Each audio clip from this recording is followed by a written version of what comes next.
Hey guys, what's up? Welcome back to the channel. Today, we're going to be taking a look at this laptop that was released back in 2015 for about 450 bucks. The specs of this computer are an i5-5300U with the integrated graphics. It has 6 gigs of RAM and a 320 gig hard drive.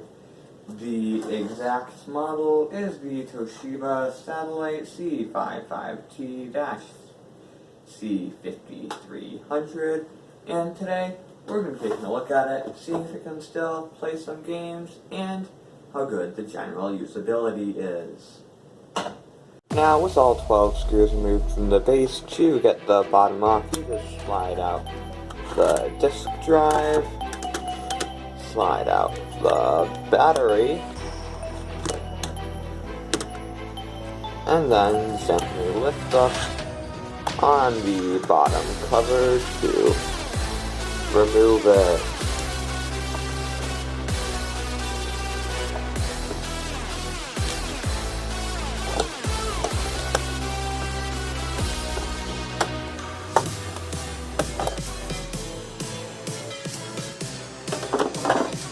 With the bottom cover removed, you get pretty good access to all the internals of the laptop.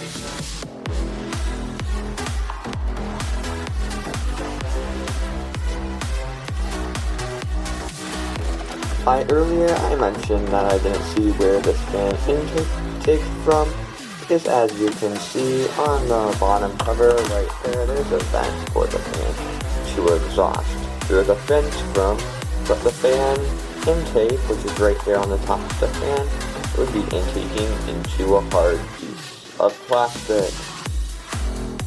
So the fan either has to draw air in through there,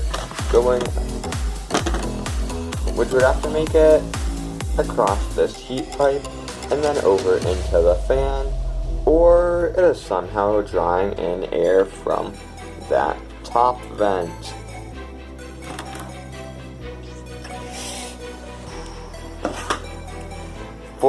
On the inside of this laptop, or components under this heat pipe, there is a i3-5300U for RAM. There is 6 gigs of RAM with this 2 gig stick, and this other one, which is a 4 gig stick. This laptop originally came with a 1 terabyte hard drive, but it has since been replaced with this 320 gig hard drive. There really isn't much else to see in here for internals. Reassembling this laptop is very easy. You just align the bottom plate and snap it on.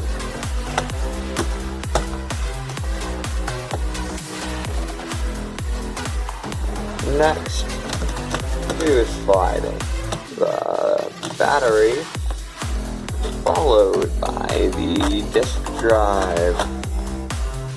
Then you just reinstall the 12 screws.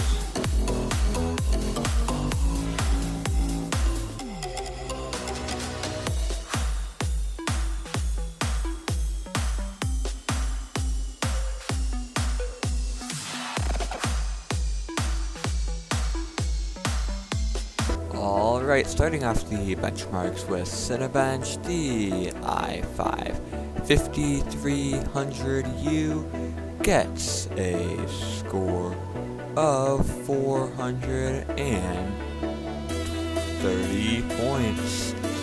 Next up with Fortnite, if you set all the settings to the lowest and try to decrease the resolution, it just loads into this and stays on the screen until it crashes. However, if you see the minimum in-game settings without changing the resolution, you get this great experience at about 0.1 frames per second. Well, this is obviously very unplayable and it's very glitchy. For example, you aren't able to break things or pick things up.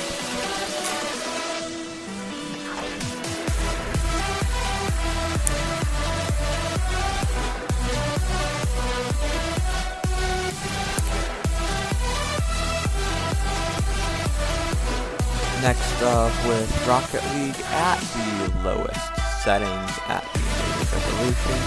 Again, in Rocket League I could not get the resolution to go any lower than this without the game just freezing. It was again an unplayable experience with about 1 frame per second.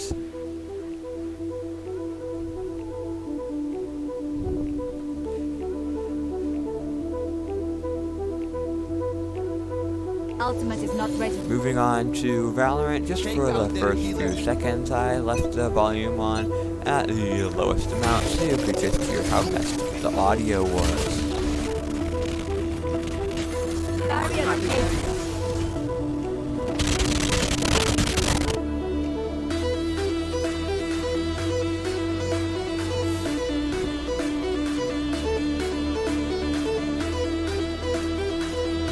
Valorant at the native resolution was sort of playable, but whenever anything graphically intensive happened, the frame rate dropped to a little below 10 frames per second.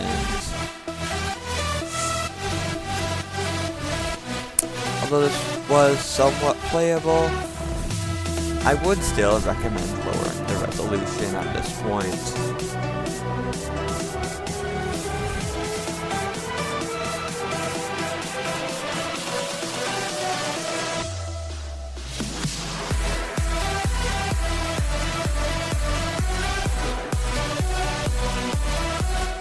I went into the game files and was able to lower the resolution to half of 1366 by 768. This gave us a significantly better experience.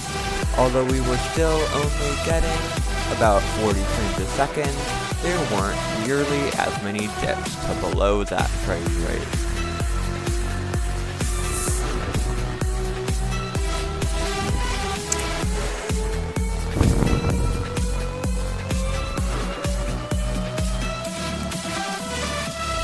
In my opinion, this resolution is still high enough to be able to play the game correctly, and you can still easily see where everyone is. So, as you saw in the previous clips, this laptop is pretty bad for gaming or any other CPU or GPU intensive tasks. However, for basic things like web browsing, watching YouTube videos, and typing documents, this thing is still pretty decent. Obviously, I would recommend upgrading something like this with a SSD, which I definitely would if I was actually frequently using this laptop. I probably will in a year or so if I ever start using this again.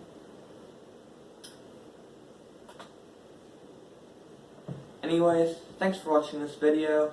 If you enjoyed it, please like and subscribe, and I'll see you in the next video.